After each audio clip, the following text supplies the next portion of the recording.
līdzās, esi ar mums, nāc līdzās, nestāvi vairs malā, nāc līdzās, esi ar mums,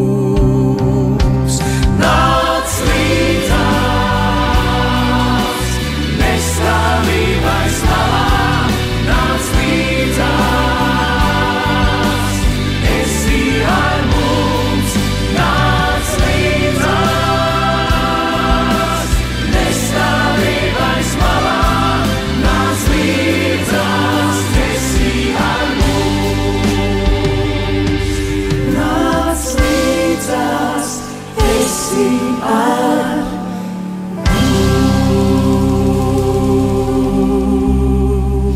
10 minūtes pār 4 raunda pulkstenis Latvijas Radio 2 programma Ceļojums turpinās studijā Baiba. Un aicināsim nāc līdzās, un es ar mums arī mūsu klausītājs, jo tūlīt arī ceļojums nākotnē. Un es jau klausītājiem solīju, ka mums būs stundas sākumā kāda brīnišķīga viešņa, brīnišķīga aktrise un ne tikai aktrise, arī režisore. Ceļojums nākotnē. Un studijā ir atnākusi caur sniegiem, izbridusies, noskrējusies Marija Bērziņa. Labdien! Labdien! Traki, vai ne? No, Rīga ir izaicinoša šajās dienās. O, jā. Bet sevišķi ar bērnu ratiem. Tas ir ļoti jautri. Bet bērnu rats tagad atstāja mājās. Es tagad atstāju mājās kopā ar tēti, jā. Nu tā, tad runāsim par tiem jaunumiem, kuros tu arī ļoti esi iekšā. Tikko mēs klausījāmies arī korīti nāc līdzās un nāc līdzās arī tādu himnu, varētu teikt. Un toreiz ar šo kustību, ar šo projektu nāc līdzās, kur bērni, jaunieši ar īpašajām vajadzībām, radoši, ļoti dzirkstoši, ļoti enerģiski un ļoti darbīgi, kuri daudzus gadus jau šo koncertu Ziemassvētkos nāc līdzās rīko, kas skanēs, protams, arī Ziemassvētku laikā Latvijas Radio 2 ēterā. Un to ar šo projektu arī jau esi vairākus gadus jau draudzējies.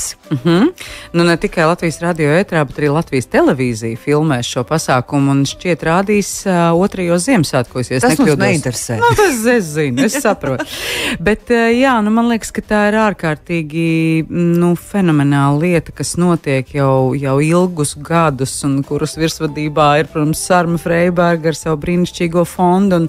Un man liekas, ka Sarma tajā preses relīzē ļoti pareizi teikusi par to, ka uzdevums jau ir iepazīstināt sabiedrību ar citādo, aicinot to ieraudzīt un arī saprast, ka viņi ir tikpat līdzvērtīgi. Jo patiesībā sakot, tas mans novērojums ir tāds, ka tieši mums, veselajiem, ir kaut kāda zināma problēma ar to visu, jo šie burvīgie cilvēki, viņi ir ārkārtīgi atvērti, viņi ir ārkārtīgi priecīgi, un tāpēc, ka viņi nezin, kā var būt savādāk. Un tad uz viņiem paskatoties, tiešām tā ir tāda ritīgs tāds spēriens pa dupsi.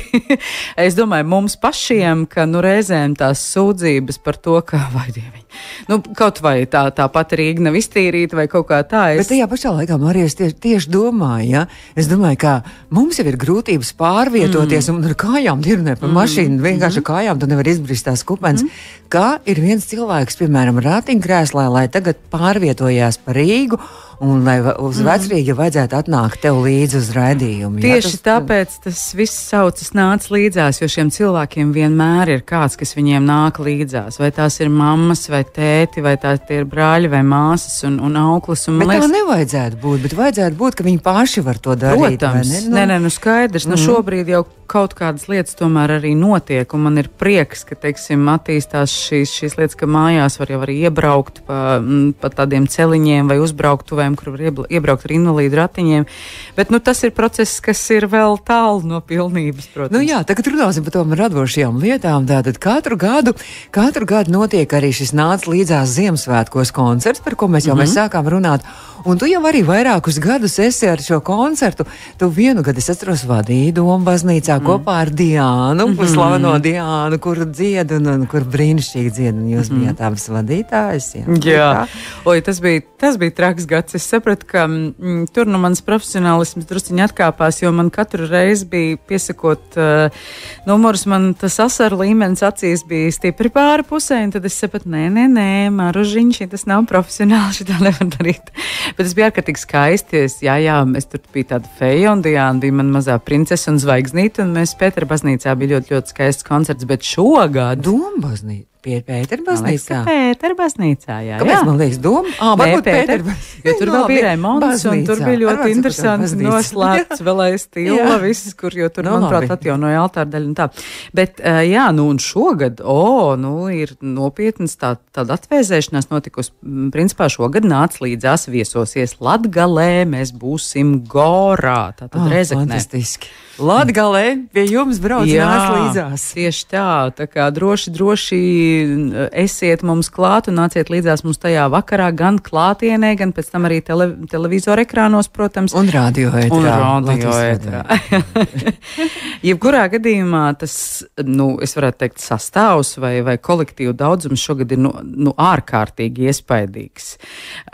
Protams, vispirms jau brīnišķīgi nāc līdzās solisti, nāc līdzās koris, bet tad viss, kas viņiem apkārt, tad mūsu šogad sagaida arī Emīla Dārziņa mūzikas skolas orķestris kopā ar profesionāliem mūziķiem, brīnišķīga Andra Vecumnieka vadībā diriģenta, un tad mūsu dzidrās balstiņas, protams, Rīgas Domkoru skolas zēnu koris ar Mārtiņu Klišānu. Faktiski tur jau arī ir vismaz savi 40 braši jaunieši. Jā, visi brauks uz Rēzekni. Jā. Loģistika ir diezgan tāda. Autokolonna. Tieši tā, vismaz 3 autobusi. Un, protams, arī, jāsaka godīgi, izcili solisti, nenoliedzami gan opermūzikas, Ilona Bagela un Julija Vasiljeva, gan tuvāk varbūt estrādēja Dainis Skutelis, Marīna Ūmova, Nauris Puntulis, Ingu Sulmanis. Jā. Beidzot, ministrs atkal atsāk dziedāt. Nedaudz brīva laika kungam ir parādījies, es jau smējos. Kristīna Prauliņa, brīnišķīgi džēz dziedātāja, un etnogrupa Tautumeitas, kas vispār ir, tā, es domāju. Bomba. Jā, tieši tā, un es domāju, ka, protams, viņas arī iesāk šo koncertu, un tieši tā arī mēs gribējām, lai tā everģēlība un lai tā daudzonība, lai viņš nav tikai tāds svētsvinīgs Ziemassvētku pasākums, bet tāds ritīgi daudzonīgs, jo kas ir latviešiem? Latvieši ir tādi ļoti interesanti tauta, viņi ārkārtīgi skaisti apvieno senās paražas ar kristīgo tradīciju Ziemassvētkos, bet man liekas, ka tas ir ļoti svarīgi, ka vispirms šajā tumšajā laikā ir jāaizgaiņā visi tie mošķi un tie ļaunie un tie skaudīgie, lai tad pēc tam var nākt tā gaisma, un līdz ar to mēs sāksim ar tādu zināmu ķekatu lietu, jo man liekas, ka tā ir tāda ārkārtīgi būtiska lieta, ka faktiski senos laikos jau, kāpēc bija šīs maskas, kāpēc bija nāves maska, piemēram, arī. Kāpēc? Tāpēc, lai nobiedētu viņu, lai nāve iet mājā ar līkumu, tāpat arī slimības. un tad tur dažādi dzīvnieki, kas, protams, personificē dažādas īpašības, teiksim, tur zaķis, kas bailīgs, bet toties veikls, un tad, tādas visādas interesantas lietas, un sāksim mēs ar šo daudzonīgo un arī zēnu koru, tātad priekšnesumiem, un pēc tam jau iesim tālāk uz tādiem klasiskākiem skaņdarbiem, mūs sagaida arī. Piemēram, kā lai to saka, varbūt absolūti Ziemassvētkiem nepiesaistīts, bet Emīla Dārziņa melanholiskais valsis, kas ir tik ārkārtīgi. Jā. Un man liekas, ka vēl viena ļoti būtiska lieta, patiesībā sakot, paldies Sarmai, jo ideja nāca no viņas. Viņa teica, kā būtu, ja mēs šogad tai scenogrāfijā parunātu par un ap latviešu gleznotāju gleznām, ziemas ainavām. Kurā būtu gan vecmeistari, gan arī, teiksim, jaunāku laiku gleznotāji, un šo ideju mēs šobrīd īstenojam sadarbībā ar Valsts mākslas muzeju un vēl daudziem muzejiem. Kā viņi dod savus gleznas? Jā, viņi dod, tā saucamās reprodukcijas, protams, ne jau dzīvajā, bet mēs viņus vēl sarežģītāk, mēs viņus atdzīvināsim uz ekrānu. Un būs tur arī mākslīgais intelekts arī tiks pieslēgts. Dažas programmas varbūt tur tiks iedarbināts, jā, bet līdz ar to es gribēju uzteikt, ka šobrīd ārkārtīgi rūpīgi un ļoti saspringti pie šī visa ir pieķēries videomākslinieks Toms Zeļģis, mans kolēģis arī Latvijas Nacionālajā teātrī, ārkārtīgi talantīgs. Nu, tā kā vispār darba duna ir nopietna, pirmie mēģinājumi jau ir notikuši, viens lielais kopmēģinājums mūs sagaida vēl pirmdien, 4. decembrī, tātad Emīla Dārziņa muzikas skolas zālē, kad nu jau mēs liksim visus komponentus. Andris Ejāns arī jāpiebilst, ir arī visa to maestro muzikālo. Un šī ir vēl viena sadaļa, ko es noteikti gribu pieminēt un atzīmēt, ka Sarma vienmēr ārkārtīgi talantīgi izvēlas muzikālos virsvadītājs. Tik tiešām man liekas ārkārtīgi simpātiski, ka viņi katru gadu šo uzdod citam cilvēkam. Nu, es zinu, ka daži ir bijuši 2 gadus pēc kārtas. Nu, Andris Ejāns arī ļoti viņa ļoti slavējama. Es tiešām to repertuāru, ar kuru es tiku iepazīstināta, es biju ļoti patīkami pārsteigta, jo tur bija tādi skaņdarbi, kurus patiesībā es nebiju dzirdējusi nekad. Tā kā tas ir daudz pārsteigums. Jā, jo Ziemassvētku koncertā, kuros vienmēr ir kaut kas tāds, kas jau ir dzirdēts. Protams, ka mēs neiztiksim arī bez lieliem maestro Raimonda Paula hitiem, tā teikt.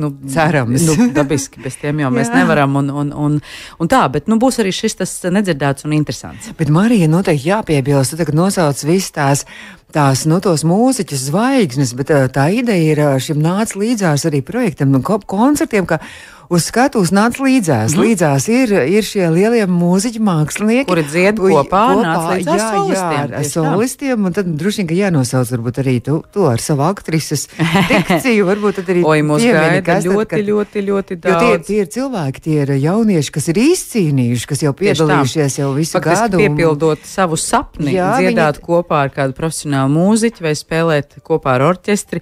Mūs priecēs Valmieras Gaujas krasta vidusskolas attīstības centra jaunieši, Rīgas 1. pamatskola, Rīgas 5. pamatskola, Rīgas Ebelmuižas pamatskolas surdo grupas, Daugavpils Stropu pamatskolas attīstības centra pirmskolas Zvangu duets. Tad ir tāda dejotāja no filiāles Zemgali, individuāli izpildītāja Diāna, jau pieminētā Ponoskova, Renāta Jakovļeva, Laura Žukova, Marta Rancāne, Ārturs Rūbenis, Antons Sņegovs, Kaspars Grigāns, Roberts Reingolds un instrumentālisti, akordeonists Mihails Oļekovs, brīnišķīgi viņš spēlē, ērģelnieks Jakovs Burlājevs, ģitārists Kirils Švidčenko un fonda nāca līdzās koris, kurā dzied daudz no solistiem. Vienkārši solisti arī dzied. Tieši tā. Es gribētu teikt, ka tas sastāvs ir tāds zvaigžņu sastāvs. Tā kā es tik tiešām visus mīļi aicinu. Tiešām jūs, kas nākamajā sestdienā? Jā, 8. decembrī brauciet uz Goru, biļetes vēl ir pieejamas, mēs jūs ļoti gaidīsim. Nākamajā piekdienā tad sanāk. Tu saki, Piekdiena, ja tu saki 8. decembrī, kāpēc man liekas 9. decembrī? 8. pēc nedēļas. Jā, tieši tā. Tieši Marijas nesagauc. Labi, es mēģināšu, es jau Rezeknē atradīšos iepriekšējā vakarā. Tātad 8. decembris tieši pēc nedēļas Gorā, fantastisks koncerts vakarā. Tūlīt pateiksim, cikos 7. vakarā koncerts, un Marija Bērziņa režisori šim koncertam, tā kā būs brīnišķīgi, brīnumaini, skaisti. Tur viss jau ir skaisti. Vienkārši ir tāds mazā pirkstiņa pieskāriens, lai viss tā ieripinātos tādā labā tādā sniegputenītī un tik tiešām dotu šiem cilvēkiem cerību, ticību un mīlestību. Tas ir tas, kas mums visiem ir vajadzīgs. Un es zinu, ka savukārt viņi mums arī dod šo mīlestību, milzīgu mīlestību un prieku, jo vienmēr šie Ziemassvētku koncerti vienmēr ir fantastiski, jo vienmēr visi, kas skatās, kas klausās, vienmēr ir ļoti lielā sajūsmā, ļoti tāda gaišuma sajūta un tāda apgarotība tas koncerts. Tas ir pats svarīgākais.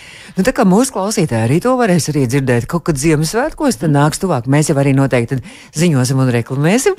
Un es saku tev paldies, Mārija, lai tev skaisti, lai tev brīnišķīgi koncerts izdodās un lai tev arī skaisti Ziemassvētku un radoši un mīļi un sirsnīgi. Pateicība. Un jaunais gads, lai tad viss tur zurājiet. Galvenais, lai izdodas nedaudz atpūsties, jo kā jau māksliniekiem pienāks, tad, kad citiem svētkiem mums jāpastrādā.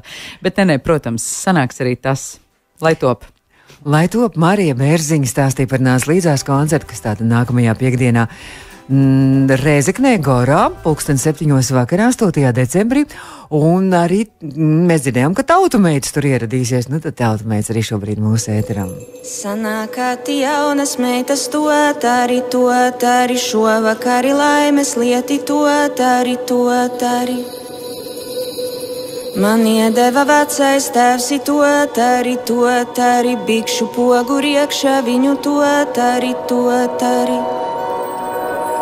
Vakar vēžu baltu kazu kaladu, apzaļoja priedu lāju kaladu, šodien snīgā balti sniegi kaladu, kā baltā sīkai galīņas kaladu, ai bagāti Ziemassvētki kaladu, lejiņai nogājuši kaladu, takam acī, takam jauni kaladu, velkam svētkus kalniņai.